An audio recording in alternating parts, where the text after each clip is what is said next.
ಹೆಸರಿಗೆ ಮಾತ್ರ ಜೀವಿಸುವವನು. ಪ್ರಕಟಣೆ ಗ್ರಂಥ 3ನೇ ಅಧ್ಯಾಯ 1ನೇ ವಚನ. ಸಾರದೀಸಿನಲ್ಲಿರುವ ಸಭೆಯ ದೂತನಿಗೆ ಬರೆ.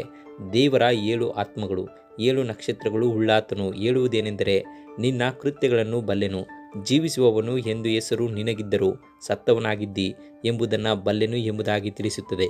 ಇಂದು ಸಾರ್ದಿಸ್ ಪುರಾತತ್ವ ಇಲಾಖೆಯ ಸ್ಥಳವಾಗಿದ್ದು ಅವಶೇಷಗಳ ನೆಲೆಯಾಗಿದೆ. ಇಲ್ಲಿ ಅರ್ತಿಮಿಯ ದೇವತೆಯ ವಿಗ್ರಹಾರಾಧಕರ ಜೊತೆಯಲ್ಲಿ ಯಹೂದಿಗಳ ಸಭಾಮಂದಿರವಿತ್ತು. ಆರಂಭದಲ್ಲಿ ಕ್ರೈಸ್ತ ಸಭೆಗೆ ಈ ಯಹೂದಿಗಳು ಯೇಸುವಿನ ಹೊಸ ವಿಶ್ವಾಸಿಗಳಾಗಿ ಬರುತ್ತಿದ್ದರು ಎಂಬುದಾಗಿ ನಂಬಲಾಗಿದೆ. ಆದರೆ ಈ ಸಭೆಗೆ ದೇವರ 7 ಆತ್ಮಗಳು 7 ನಕ್ಷತ್ರಗಳುಳ್ಳಾತನು ಹೇಳುವುದೇನೆಂದರೆ ಎಂಬುದಾಗಿ ತಿಳಿಸುತ್ತದೆ. ಇದರ ಅರ್ಥವೇನೆಂದರೆ 7 ನಕ್ಷತ್ರಗಳು ಅಂದರೆ ಸಭೆಗೆ ಸಂದೇಶವನ್ನ ನೀಡುವ ದೂತರನ್ನ ಸೂಚಿಸುವಂತದಾಗಿದೆ. 7 ಆತ್ಮಗಳು ಅಂದರೆ ಪವಿತ್ರಾತ್ಮನನ್ನ ಸೂಚಿಸುವಂತದಾಗಿದ್ದು, ಆದಿ ಸಭೆಗೆ ಪಂಚಸತಮ ದಿನದಂದು ಪವಿತ್ರಾತ್ಮನನ್ನ ಸುರಿಸಿದಂತೆ ಸಾರ್ದಿ ಸಭೆಯು ಪವಿತ್ರಾತ್ಮನಿಂದ ತುಂಬಿರಬೇಕಾಗಿತ್ತು. ಆದ್ದರಿಂದಲೇ ಜೀವಿಸುವವನು ಎಂದು ಹೆಸರು ನಿನಗಿದ್ದರೂ ಸತ್ತವನಾಗಿದ್ದಿ ಎಂಬುದಾಗಿ ತಿಳಿಸುತ್ತದೆ.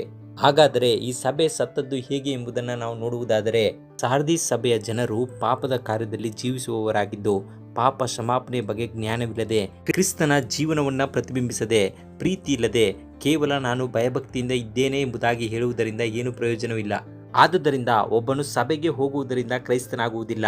ಅದಕ್ಕಿಂತ ಹೆಚ್ಚಾಗಿ ನಮ್ಮ ಹೃದಯದ ಬದಲಾವಣೆ ಪವಿತ್ರಾತ್ಮನಿಂದ ಉಂಟಾಗಬೇಕು. ಆದರೆ ಈ ಸಭೆಯ ಸದಸ್ಯರು ಯೇಸು ಸ್ವಾಮಿಯನ್ನ ಮೇಸಾಯನೆಂದು ಕಂಡುಕೊಂಡರು.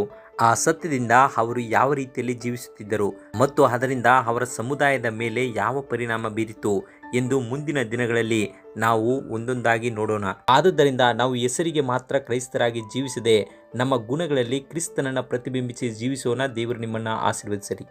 ಪ್ರಿಯ ವೀಕ್ಷಕರೇ, ಸತ್ಯವೇದ ಅಧ್ಯಯನ ಮತ್ತು ಪ್ರಾರ್ಥನಾ ಮನವಿ ಹಾಗೂ ಹೆಚ್ಚಿನ ಮಾಹಿತಿಗಾಗಿ ಕೆಳಕಂಡ ಸಂಖ್ಯೆಗೆ ಸಂಪರ್ಕಿಸಿ. ದೇವರು ನಿಮ್ಮನ್ನು ಆಶೀರ್ವದಿಸಲಿ.